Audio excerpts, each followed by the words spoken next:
Mesdames et messieurs fidèles de la radio-télévision Moja, la chaîne de l'unité, les parties que vous nous regardez, vous écoutez également à la radio sur la 93.5 MHz.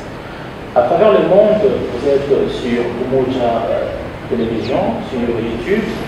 Merci pour votre fidélité légendaire au programme de notre chaîne, Moja Radio-Télévision. Merci également à la supervision générale de Monseigneur Adolphe Nsolochi. La coordination porte la signature de Paul Nombi et la réalisation de l'œuvre de Thibon Keba. Aujourd'hui, nous allons parler d'une congrégation implantée en République démocratique du Congo, particulièrement à Lubumbashi. Ce sont les sœurs disciples du Divin Maître. Vous allez découvrir au long de cette émission la date de la création de cette congrégation, qui est le fondateur, la mission et même le charisme de cette congrégation. C'est avec elle que vous aurez pratiquement passé un bon moment de télévision, encore une fois de plus, confortable position. Elles sont avec moi, révérende sœur. Merci d'être là et bienvenue sur ce plateau. Merci. Et la première question, c'est de savoir qui est le fondateur de la congrégation des sœurs disciples du Divin Maître. Le fondateur de notre congrégation, c'est le bienheureux Jacques Alberione. Il est le fondateur aussi de la famille paulinienne qui est composée de Société missionnaire de Saint-Paul, Fille de Saint-Paul, Pasteur Hélène, Marie-Reine des Apôtres, 5 congrégations, ainsi d'autres 5 instituts. Alors, notre congrégation a été fondée 10 février 1924, c'est-à-dire cette année, nous célébrons le centenaire de notre congrégation. Alberione avait une grande vision. Il était né en 1984. Dans l'année 1900, le changement de la centenaire, vers l'an 2000, alors il avait une vision de faire quelque chose pour l'humanité. Il était beaucoup plus orienté vers la presse, là où la presse était utilisée de diverses manières. Alors lui voulait utiliser cette presse pour évangéliser la Bible, pour imprimer et arriver à tous. Ça a été son orientation. Ainsi qu'il fonde un groupe de gens. Là-bas, il y avait les jeunes garçons, les filles sont grandis. Après, l'homme et la femme ne peuvent pas faire la même congrégation, ainsi que créer la fille de Saint-Paul. Fille de Saint-Paul, après, moi je vois notre fondateur un homme très profond. Il dit, ce n'est pas seulement le travail de diffuser, mais il faut avoir quelqu'un. Il y a un groupe de personnes qui prient pour cette mission. C'est ainsi qu'il commence notre congrégation. Il tire 2 personnes de la fille de Saint-Paul, mais à part pour commencer la congrégation des sœurs disciples du Divin Maître. Et notre mission, c'est prier. Prier pour le monde entier.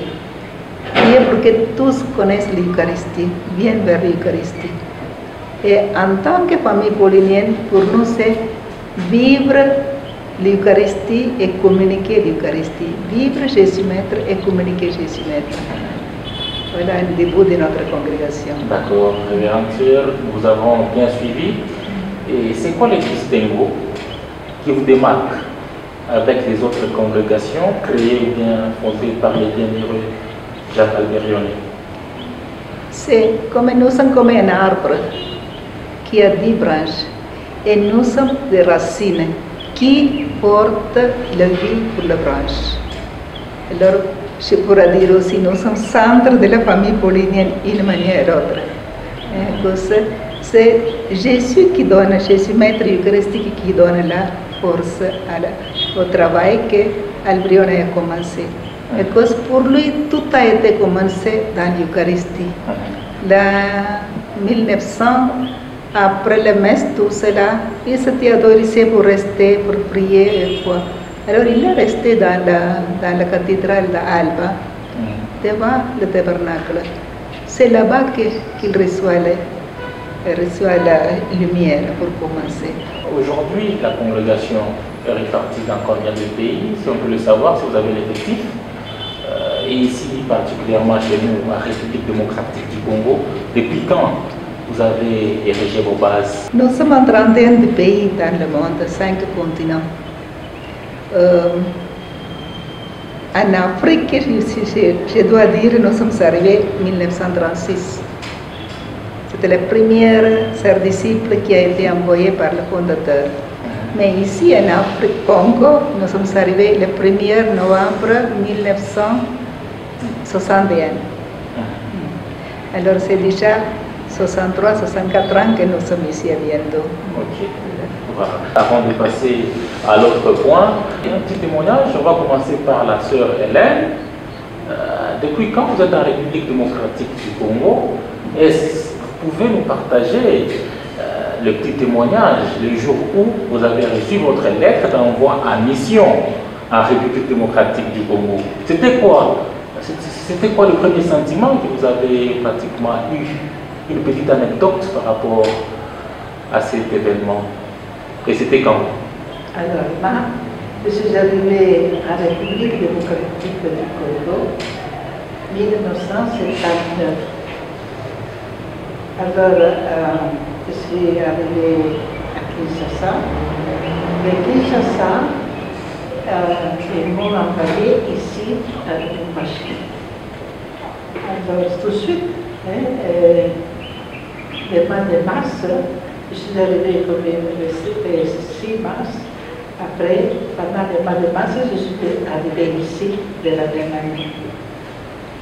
Alors, quand je suis arrivée ici, à ce temps là-bas, nous étions encore avec la société Saint-Paul. J'ai revenu Soke, et c'est là qu'ils m'ont demandé de commencer à travailler là-bas. Alors, là, j'ai m'occupé un peu comme, il faut des mamans, non? À côté de nos prêtres de la société Saint-Paul. Quand j'ai reçu la nomination de venir ici, pour dire le vrai, c'est pas que je l'ai reçu. La mère générale était passée là dans la communauté où j'étais à Milan, dans ce temps-là, où il nous avait présent qu'ici, il venait de décéder une sœur Marie-Monique, qui était ici. Alors, elle a dit, j'ai besoin de remplacer cette sœur qui n'est plus là. Alors, est-ce qu'il y a une personne qui se sente pour partir à la République démocratique du Congo? Bon, alors moi j'étais dans la pleine période de la jeunesse. Alors j'ai dit, bon, moi je pourrais aller. Mais j'avais déjà un âge un peu avancé, pas tout à fait âgé, mais quand même, alors je me rappelle que quand la mère générale, à cette époque-là, m'a pris en parole. Alors elle a dit comme ça, bon, c'est ça, c'est ta volonté, on te remercie beaucoup, et quand tu seras prête, tu peux partir. Alors j'ai parti justement de ma démarche, de vivre ma démarche. Mais je ne dis pas que c'était un problème, mais quand même, quand je suis allée à la maison pour dire à mes parents, je pars en Afrique, alors à ce temps-là-bas, on pensait l'Afrique, je ne sais pas, très loin de notre réalité. Alors je me rappelle que moi j'ai dit à ma famille, non? Même si je vais en Afrique, je trouverai toujours la communauté de ce disciple du divin maître. Alors, comme c'est ici en Italie, il sera aussi au Congo. Alors je me rappelle que mon frère, il a dit à la famille, c'est ça, c'est la décision. Nous n'allons pas la retenir. C'est mieux qu'elle parte et qu'elle va évangéliser avec tous les autres concerts qui sont là-bas. Alors voilà, je suis venue. J'ai commencé ici, je suis allée à Saint-Paul pendant 3 ans. Et après 3 ans, je suis rentrée en Italie parce que c'était les congés. Après les congés, je suis revenue de nouveau et je suis restée à Kinshasa. J'ai fait beaucoup de temps à Kinshasa, 20 ans peut-être. Après, dernière qui se ça, je suis revenue encore ici. Ici, j'ai fait encore 3 ans. Et après les 3 ans ici, je suis rentrée à Kinshasa. Kinshasa, je suis restée encore 20 ans. Après les 20 ans, je suis revenue de nouveau ici. Et voilà, aujourd'hui, je me trouve encore ici à Lubumbashi. D'accord. Mais non, plus à la Société Saint-Paul, mais dans notre communauté, parce que la Société Saint-Paul, nous ne sommes plus là. D'accord, bien entendu. Un bon témoignage. Merci. Voilà. Les sœurs, ici que tu devais mettre, sont plus connus ici à Lubumbashi dans la vente d'objets liturgiques. D'où avez-vous tiré cette vocation, révérende sœur? Merci beaucoup pour la parole. Nous avons reçu cette mission de notre fondateur. Donc cela fait partie de notre particularité. Parce que dans la famille paulinienne, nous sommes 5 congrégations, mais chaque congrégation est autonome et a aussi une spécificité. Alors nous sommes liés à l'amour de Jésus qui est présent dans l'Eucharistie, dans le prêtre, le sacerdoce et dans la liturgie. Alors, dans l'Eucharistie, nous adorons, on présente l'humanité, comme la sœur Marie-Michel l'a déjà expliqué. Nous représentons, nous portons l'humanité à Jésus Maître et nous disons toutes les réalités que nous connaissons.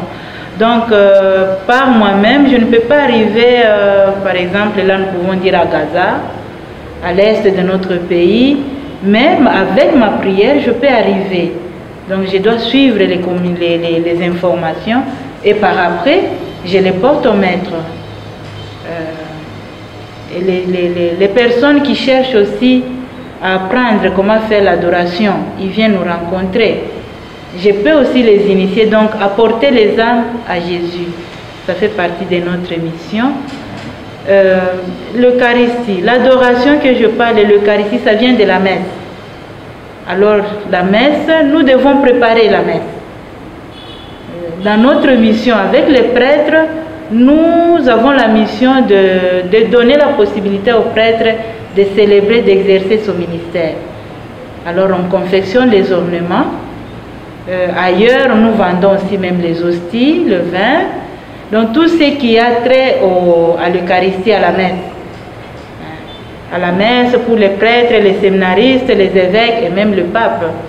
Je peux dire que nous avons eu l'occasion, en 2019, on a confectionné une chasuble pour le pape avec notre style d'ici, avec l'art Kuba, la richesse de notre pays. Donc, aussi longtemps que le prêtre est là, l'Église est là, notre mission continue. C'est ce que disait notre Père fondateur. Donc, le prêtre doit être bien habillé pour se sentir aussi à l'aise dans son ministère. C'est comme ça que nous exerçons cette mission avec amour. Et quand nous confectionnons, en même temps nous prions. Parce que notre style de vie nous invite à vivre dans le recueillement. Même quand je travaille et je prie. Je prie pour les destinataires de notre mission. C'est comme ça, on nous connaît comme ça pour ceux qui ne nous connaissent pas plus. Mais je vois qu'à Lubumbashi, pas seulement vendre les chapelets, les médailles et tout, mais il y a notre chapelle qui est ouverte. Notre chapelle est ouverte lundi, mardi, mercredi, vendredi, samedi, de 8h jusqu'à 18h. Sauf jeudi, parce que nous sommes les enfants, les filles de l'église. Les jeudis, dans notre archidiocèse, tout chrétien doit aller faire l'adoration dans sa paroisse. Et là, nous fermons, c'est seulement pour nous. Et les dimanches, chaque chrétien doit aller prier dans sa paroisse. Donc, c'est comme ça que nous avons reçu cette mission. Et la mission liturgique, dans notre ouvroir liturgique que nous appelons centre, nous exposons aussi les médailles, les chapelets, les statuettes, tout ce qui aide aux chrétiens de prier, d'atteindre leur objectif, d'entrer en intimité avec le Maître, le divin Maître. Et en même temps, notre ouvrage, c'est un lieu de catéchèse. Même si nous sommes au centre liturgique, nous ne sommes pas là, même si nous sommes à deux ou trois. On ne peut pas être là en train de bavarder. Nous sommes toujours en recueillement. La congrégation célèbre ses 100 ans d'existence. C'est 10 février 2024. Quelles sont les conditions pour adhérer chez les sœurs disciples du divin Maître afin de pérenniser les œuvres du bienheureux Jacques Albérion? Merci beaucoup pour la question. Si je comprends bien, c'est ce qui concerne les jeunes vocations. Exactement. Si les filles veulent entrer, adhérer chez nous. Exactement, parce que dans 10 ans, vous n'aurez pas le même âge. Ouais. Voilà, exactement. Il faut quand même songer à la relève. Si. Voilà, exactement. Pensez aussi aux personnes qui vont nous enterrer. Exactement. C'est un peu ça. Il y a des conditions pour adhérer chez les sœurs disciples du divin Maître. Si oui, lesquelles? Qu'est-ce qu'il faut réunir? Il y a des conditions. Et les étapes à suivre jusqu'au vœu perpétuel blessé. Merci beaucoup. C'est simple. L'une des conditions majeures, il faut d'abord être chrétien. Bien sûr, notre fondateur dit on commence par être d'abord homme. C'est supposé que quand la personne devient chrétien, il a déjà reçu l'éducation, donc la formation humaine auprès de ses parents. Et nous allons compléter. Donc il faut être d'abord chrétien, chrétien catholique. Je vais dire ailleurs, j'ai vu même ici, il y en a d'autres qui ne sont pas catholiques, mais quand même s'ils veulent adhérer, ils doivent d'abord suivre les conditions de devenir d'abord chrétien, catholique. Suivre la catéchèse. Oui, suivre la catéchèse et être convaincu de notre doctrine. Après avoir donc chrétien, et puis il faut avoir les diplômes d'État. Nous commençons par là. On peut avoir même les niveaux universitaires. D'autres jeunes commencent même à partir de l'école des humanités. Ils commencent déjà à nous fréquenter. Il y en a qui viennent, qui nous fréquentent. On les accompagne, on les fait grandir déjà dans cet esprit. Après les diplômes, la personne ou la jeune fille vient, elle fait une expérience avec nous. Elle fait l'expérience de loin et puis de près. Elle reste quelque temps dans notre communauté. Et en même temps, nous l'expliquons, il nous voit vivre. Il nous voit faire notre apostolat. Et après, dans la liberté, nous lui demandons si vraiment c'est ça ce qu'elle veut. C'est qu'elle se sent de vivre, de donner toute sa vie. Si la jeune fille dit « Ok », nous continuons à cheminer avec elle, nous l'envoyons à Kin. À Kinshasa, c'est là où il y a notre postulat. Et là, après le postulat, 2 ans, on passe aussi au noviciat 2 ans. Et après, elle fait les premiers vœux. Mais je dirais que ce n'est pas comme sur des roulettes. Même ici, si la jeune n'est pas encore prête pour faire l'autre étape, on la retient. Parce que le cheminement est personnel. Ce n'est pas qu'après 5 ans, après 3 ans directement, je deviens sœur, non. Si tu chemines doucement, on te retient dans cette étape jusqu'à quand tu vas donner un fruit, les résultats que nous attendons de la personne, comme ça il passe dans l'autre étape. Je ne sais pas si la sœur Gloria peut me compléter. Et merci beaucoup. Concernant ce que la sœur vient de dire, dans la pastorale des vocations, oui, il y a déjà tous les éléments qui sont énumérés. Et là, bien sûr, le cheminement est personnel, individuel, chacun a son rythme de croissance. Et après cette étape, il y a toujours un moment de discernement parce que de soi-même, on ne peut pas voir certaines réalités qui concernent sa personne, son être, mais avec l'aide des sœurs qui nous accueillent, on nous permet aussi de mieux comprendre, de mieux mettre en pratique donc, les motivations que nous avons à nous, que la jeune a. Alors, c'est au fond de ça, après le premier engagement, comme la sœur est arrivée, après le noviciat, on s'engage, et puis les cheminements continuent, parce que la formation est continuelle, il n'y a pas une limite. Donc, c'est tout notre bien qu'il y a des étapes qui sont préparées pour cette croissance dans les cheminements vocationnels. Après, il y a toujours un temps aussi avant d'arriver à l'engagement définitif. parce que l'Église, dans sa sagesse, donne toujours cette possibilité de démûrir dans le choix que nous voulons opérer pour toute notre vie. On s'engage temporairement et on continue à cheminer. On discerne personnellement, individuellement, mais on se laisse aussi éclairer, guider par celles qui ont plus d'expérience sur cette voie, dans cette vie, pour arriver à cet engagement définitif. Comme on connaît que l'Église prévoit plus ou moins 6 ans, mais il peut y avoir des circonstances qui font à ce que les moments soient plus prolongés pour mûrir davantage les choix, la décision, et enfin on arrive à l'engagement définitif. Et après l'engagement définitif, bon, les cheminements continuent. On peut se dire on a été pleinement religieux, pleinement disciple quand on arrive à la mort. C'est là on termine maintenant son cheminement de configuration au Christ, son cheminement de formation. Et aussi, ici à Lubumbashi, nous sommes sur l'Omami, en diagonale de la mairie. C'est les jeunes qui se sentent attirés par notre charisme, notre spiritualité, notre style de vie. Elles sont priées de passer, donc elles peuvent passer, les sœurs sont là, tout le monde, nous collaborons dans la pastorale de vocation. Donc il y a les sœurs qui sont disponibles pour les accueillir, pour les orienter et les aider dans leur désir de consacrer leur vie au Seigneur chez nous. Révérende sœur, on aimerait savoir, il vous est déjà arrivé d'avoir un cas d'une sœur qui a postulé, qui a pratiquement fait le processus jusqu'à la fin, et au bout de sa formation, vous vous rendez compte que ce n'était pas sa vocation. Et comment vous gérez ces cas? Bon, c'est simple.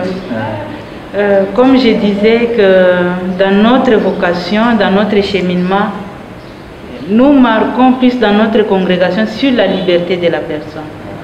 La personne doit être libre. Alors si je suis libre, il m'arrive que je me suis trompée, ce n'est pas ça mon chemin, la sœur va dire aux sœurs que, en tout cas, ce n'est pas mon chemin. Ce n'est pas mon chemin, je vais m'orienter autrement. Et avec ça, nous laissons la personne libre. Et vous l'accompagnez? Nous l'accompagnons si elle le permet. Parce qu'il y en a d'autres qui disent non, j'ai déjà décidé, je pars. Alors celle qui a déjà décidé, elle part. Alors nous n'avons pas de choix. Nous l'aidons dans sa manière. On l'aide parce qu'elle a vécu avec nous pour voir comment elle peut s'intégrer dans la société. Mais il peut arriver aussi que c'est la congrégation qui regarde que la personne a cheminé, mais elle n'arrive pas. On peut aussi l'aider, on fait un discernement avec la personne jusqu'au point qu'on se sépare à l'amiable. C'est ça. Voilà. Est-ce qu'il y a un écart d'âge bien précis pour adhérer à la congrégation des sœurs disciples du divin maître? Vous limitez? Sœur Marie-Claudine. Merci beaucoup. Il y a l'écart d'âge, je peux dire 20 ans déjà. Quand on finit seulement les études humanitaires, oui. On vient, on entre dans la congrégation. Donc, avant cette première étape de l'aspirantat, je viens me rencontrer avec les sœurs, faire cette connaissance début avec la sœur dans la congrégation. Et quand j'ai fini, si j'ai fait ces premières étapes de l'aspirantat bien, maintenant je serai admise au prépostulant. Au prépostulat là-bas, si je parle aussi, j'avance bien ou je chemine bien. Après, je vais passer deuxième étape du postulat. Après les 2 ans, maintenant c'est le noviciat. Donc c'est dans le sens là. Le noviciat, si je marche aussi bien, j'avance bien dans ma formation, après je vais émettre les premiers vœux. Oui. Les vœux temporaires? Oui, oui. D'accord. Je peux compléter? Oui, vous pouvez sinon, compléter en reprenant la sous-question. Si. Une sœur qui se présente à la porte avec 20 ans révolus, c'est-à-dire 25 ans, 30 ans, au-delà, vous les prenez ou pas? Oui. Donc, comme je disais, à partir de l'école des humanités, la jeune peut avoir 15 ans, 13 ans, Et généralement, quand elle décroche les diplômes, c'est 18, 19 ans. Oui. Hein, tout au plus 20 ans. Oui. Mais nous pouvons aller jusqu'à 30 ans. 30 ans. Oui. Okay. C'est suivant l'histoire de chaque personne. Si la jeune elle a fait les études universitaires, là elle ne peut pas terminer à 20 ans, 18 ans. Donc nous allons suivre l'histoire de la personne. Les témoignages aussi. Oui, les témoignages, son histoire, pourquoi elle est arrivée à cet âge. Elle ne s'était pas engagée ni dans le mariage, ni dans la vie religieuse, dans une congrégation. Et là, je dirais que pour les personnes qui ont déjà fait l'expérience dans une congrégation, difficilement on essaie de les prendre. Parce qu'il a déjà cheminé, il a déjà fait les vœux, après il vient entrer chez nous. Donc tout cas est à étudier. C'est ce que je peux dire par rapport à l'âge. Merci bien, Révérende Sœur. On va y revenir dans nos prochains numéros. Parlons du sujet qui est à la une, qui est à la table, c'est le centenaire, qui aura lieu ce 10 février 2024. Quel est le thème qui nous a accompagnés jusqu'à ce centenaire et les programmes qui se présentent pour la célébration de cette grande manifestation? Bon, concernant l'événement du centenaire, c'est depuis le 21 novembre 2022 que nous avons ouvert notre année jubilaire. Cela est lié à l'histoire de notre famille religieuse parce que c'est les jours où le fondateur avait mis à part parmi les groupes des premières jeunes filles qui étaient présentes dans la famille paulinienne naissante, comme la sœur Michel expliquait au départ. Alors, c'est cette date qui a marqué le début de notre congrégation. Et officiellement, le 10 février de l'année suivante, a commencé la famille de sœurs disciples. Alors, en cette année jubilaire, le thème qui nous a accompagnés, c'est que sur les pas de Jésus Maître comme femme de l'Évangile. Alors, c'est une interpellation, une invitation à nous pour continuer à annoncer le Christ à travers nos trois dimensions de notre apostolat, notre mission eucharistique, sacerdotale et liturgique. Alors, durant cette année jubilaire, nous avons eu plusieurs événements, déjà les sessions, les moments de formation, d'approfondissement de notre charisme, de notre mission et plusieurs événements avec nos coopérateurs, amis du Divin Maître. Et déjà là, nous sommes en train d'atterrir, c'est le 10 février prochain que nous clôturons notre centenaire. Et ça sera à la cathédrale Saint-Pierre et Paul. Et c'est ça le grand événement un peu qui marque notre centenaire, la clôture. Révérende Sœur, vous avez un ajout? Je voudrais dire aussi, concernant ce centenaire, le pape François nous a donné un grand don, c'est l'indulgence plénière, qui a été commencée le 21 novembre, clôture sera le 25 mars 2024. D'une manière ou autre, nous pouvons dire oui, 10 février on va finir, mais il y a quelque chose qui nous conduit encore jusqu'au 25 mars. Alors, cette indulgence plénière a été ouverte à tous, à toutes, selon les règles qu'on nous a proposées. Ça a été initié déjà avec Abbé Yvon le 21 novembre et ça continue. Et notre communauté est ouverte pour accueillir les personnes, pour recevoir l'indulgence. Et pour ça, il y a aussi les prêtres qui se sont rendus disponibles. Et pour moi, c'est un grand don pour nous et aussi pour les fidèles qui nous fréquentent dans la chapelle. Je vois l'Eucharistie que nous sommes appelés à célébrer, adorer et vivre, invite d'une manière ou autre le monde vers lui. On ne voit pas le miracle fait dans une manière spectaculaire, mais plutôt à une conversion, à une révélation. On voit quand nous partageons avec les personnes.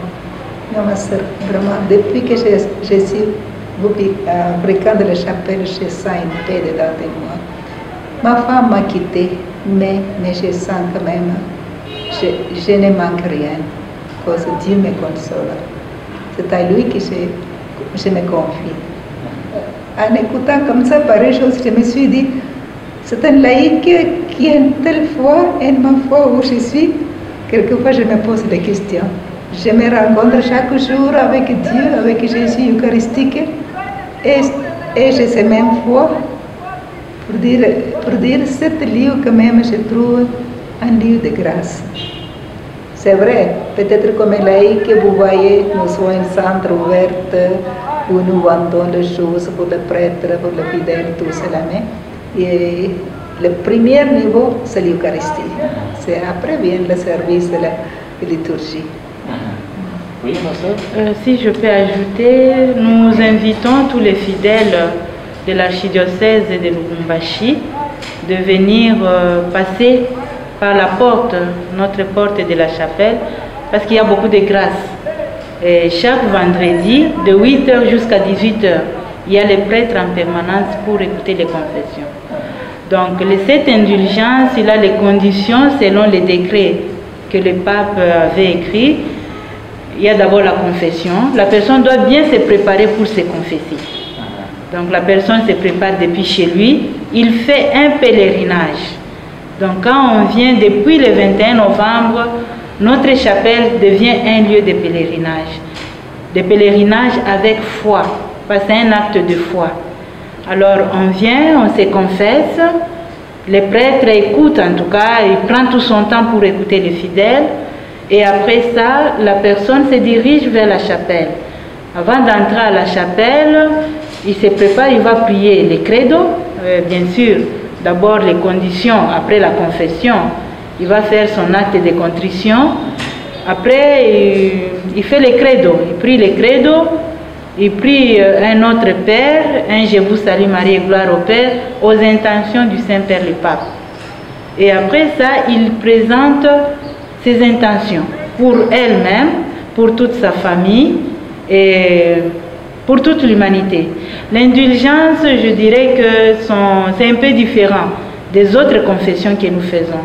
Parce que là-bas, vous pouvez venir avec les intentions des personnes qui sont malades ou vos parents qui sont déjà partis à l'éternité. Quand vous venez vous confesser dans vos pensées, vous les portez dans vos pensées et même à la prière, ils reçoivent les grâces.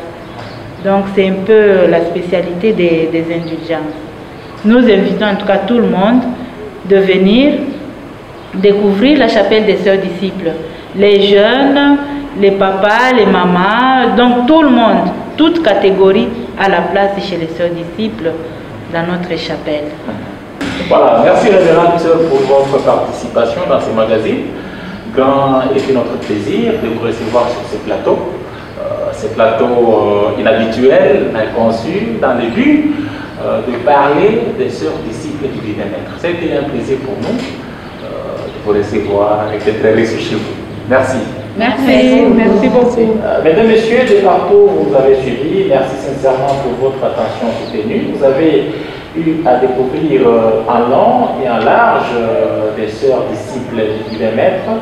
Et elles vous ont parlé du charisme, de leur vision, de leur mission, également de leur fondateur. Nous avons également mis un point sur le centenaire qui aura lieu le 10 février 2024. Donc elle va démarrer par une célébration eucharistique qui aura lieu à la cathédrale Saint-Pierre et Paul de Lubumbashi. La messe sera présidée par l'archevêque métropolitain de Lubumbashi. C'est par ici que nous mettons un point à cet entretien. Merci à la grande équipe qui m'a permis de vous atteindre de partout. Chibo Moukeba à la réalisation, à la coordination à porter la signature de Paul Numbi, le tout sur la supervision générale de Monseigneur Adolphe Ansouch. Portez-vous bien. Bye.